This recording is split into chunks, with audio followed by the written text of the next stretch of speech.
তোমার আমার বন্ধুর সাথে এক রাত কাটাতে হবে। তখন আমি আকাশ থেকে বললাম যে কি যে এটা আপনি কি বললেন যে আমি আপনার বন্ধুর সাথে রাত কাটাবো। তখন উনি বলতেছে হ্যাঁ, আমার শখ ছিল যে আমরা বিয়ের পর দুই বন্ধু একসাথে কক্সবাজার যাব। ওই জায়গায় গিয়ে আর কি দুজনে দুইজনের বউ, একজন আরেকজনের বউকে নিয়ে আমরা রাত কাটাবো। তো বিষয়টা অনেক খারাপ লাগছে যে আমার স্বামী আমাকে এরকম একটা প্রস্তাব দিল, তাও আবার কি তার বন্ধুর সাথে আমার থাকতে হবে। সেটা আমি ভালো নজরে দেখি নাই। কারণ আমার খুব খারাপ লাগছে যে আমার স্বামী হয়ে কিভাবে যে সে বলে যে একটা পরপুরুষের সাথে রাত কাটাইতে হইব। মানে মানে আমি এই কথাটা আমি আমি বুঝতে খুব কষ্ট হইতেছে, বলতে গেলে যে বোঝা যায়।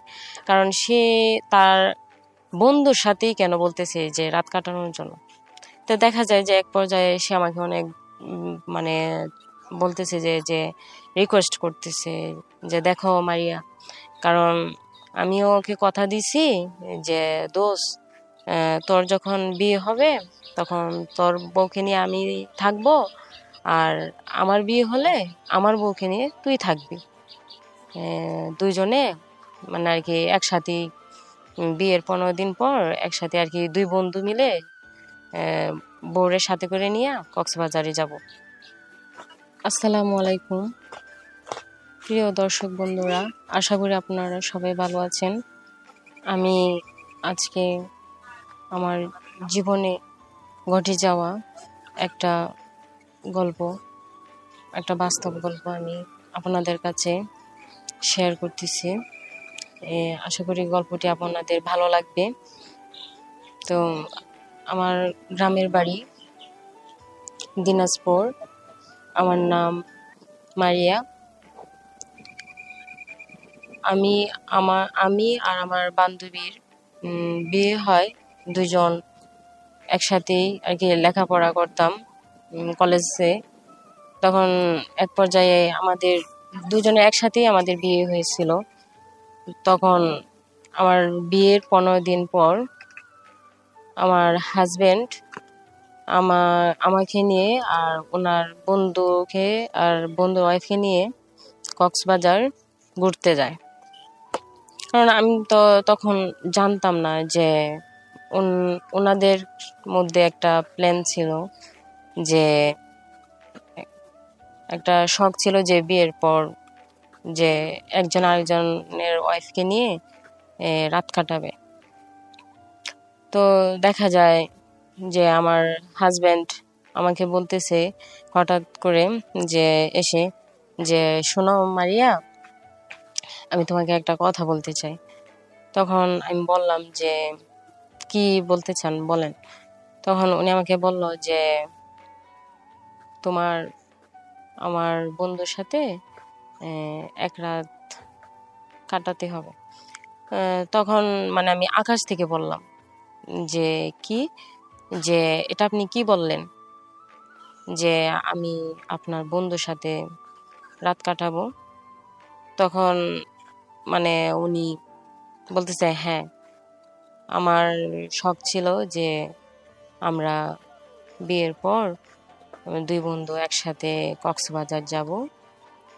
ওই জায়গায় গিয়ে আর কি দুজনের বউ, একজন আরেকজনের বউকে নিয়ে আমরা রাত কাটাবো। তো বিষয়টা অনেক খারাপ লাগছে যে আমার স্বামী আমাকে এরকম একটা প্রস্তাব দিল, তাও আবার কি তার বন্ধুর সাথে আমার থাকতে হবে। সেটা আমি ভালো নজরে দেখি নাই। কারণ আমার খুব খারাপ লাগছে যে আমার স্বামী হয়ে কিভাবে যে সে বলে যে একটা পরপুরুষের সাথে রাত কাটাইতে হইব। মানে আমি এই কথাটা আমি আমি বুঝতে খুব কষ্ট হইতেছে, বলতে গেলে যে বোঝা যায়। কারণ সে তার বন্ধুর সাথেই কেন বলতেছে যে রাত কাটানোর জন্য। তো দেখা যায় যে এক পর্যায়ে সে আমাকে অনেক মানে বলতেছে যে যে রিকোয়েস্ট করতেছে যে দেখো মারিয়া, কারণ আমিও ওকে কথা দিছি যে দোস্ত, তোর যখন বিয়ে হবে তখন তোর বউকে নিয়ে আমি থাকবো, আর আমার বিয়ে হলে আমার বউকে নিয়ে তুই থাকবি।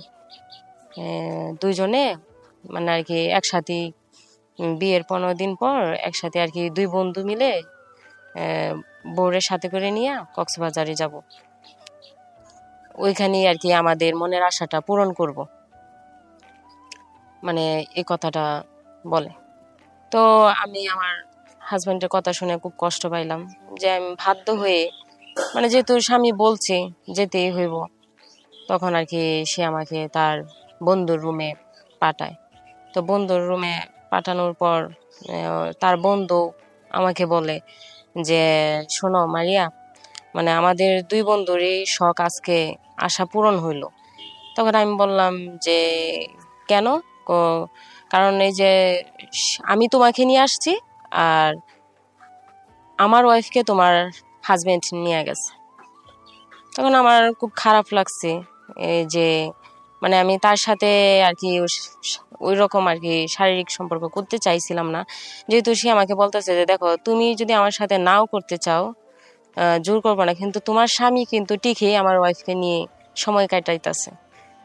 তখন ওই জিনিসটা আমার কাছে খুব খারাপ লাগছে যে নোংরামি করতেছে আমার হাজবেন্ড, তাও আবার কি তার বন্ধুর ওয়াইফের সাথে।